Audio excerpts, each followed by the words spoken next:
Tout de suite, c'est les infos.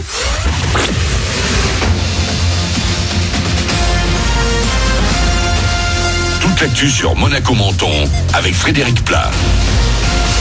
Bonjour, un temps mitigé pour aujourd'hui sur Monaco et la Côte d'Azur. D'abord des éclaircies ce matin, puis des nuages de plus en plus nombreux au fil des heures. Ils pourront donner un peu de pluie en soirée. 19 degrés vont s'afficher au plus fort sur le littoral, 13 de suite en principauté. C'était la météo sur Énergie avec le Tage, restaurant indien à Menton, en livraison à domicile et vente à emporter. L'AS Monaco sur le podium de la Ligue 1 depuis ce week-end. Les Rouges et Blancs se sont imposés samedi 4-0 face à Metz au Louis II et on espère qu'ils vont remettre ça ce mardi. Les hommes de Niko Kovac se retrouvent encore face aux Lorrains, mais cette fois en 8e de finale de la Coupe de France. Elliot Matarazzo, formé à l'Académie, s'est présenté hier en conférence de presse pour la première fois. Il a déjà un beau parcours à seulement 19 ans. Oui, c'est ça, je suis parti d'Anderlecht à l'âge de 16 ans en 2018. C'est vrai qu'il y avait pas mal d'intérêt, notamment plusieurs clubs, notamment Monaco. C'est vrai qu'Anderlecht a essayé de me garder et ça a été un choix pas facile.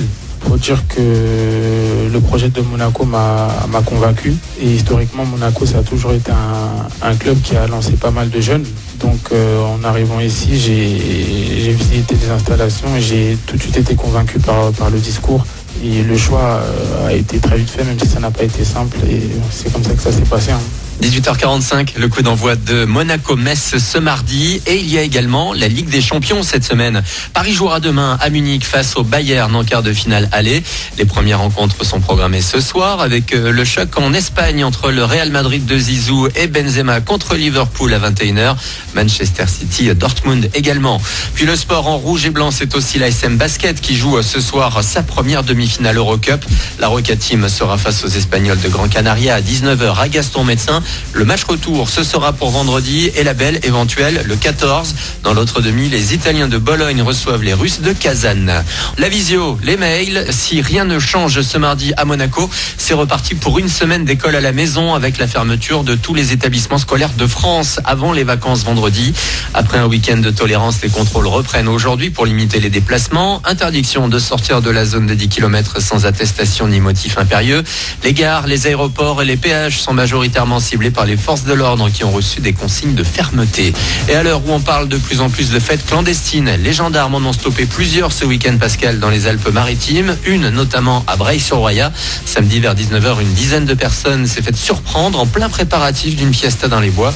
Une cinquantaine de personnes étaient attendues. Elles ont toutes reçu une amende de 135 €. Une manif bon enfant à Menton. Une soixantaine de personnes s'est retrouvée hier après-midi sur l'esplanade Francis Palmero pour une flash mob contre les mesures sanitaires et sans masque sur le nez. L'appel avait été lancé sur les réseaux sociaux notamment. Côté chiffre de la pandémie, 744 personnes sont actuellement hospitalisées dans les Alpes-Maritimes, 128 en réanimation. Le taux d'incidence, même s'il est des plus bas de la région sud Provence-Alpes-Côte d'Azur, est toujours au-delà des 400 cas pour 100 000 habitants dans notre département à 453. Voilà pour vos infos. Bon début de journée à vous avec Manu dans le 6-10.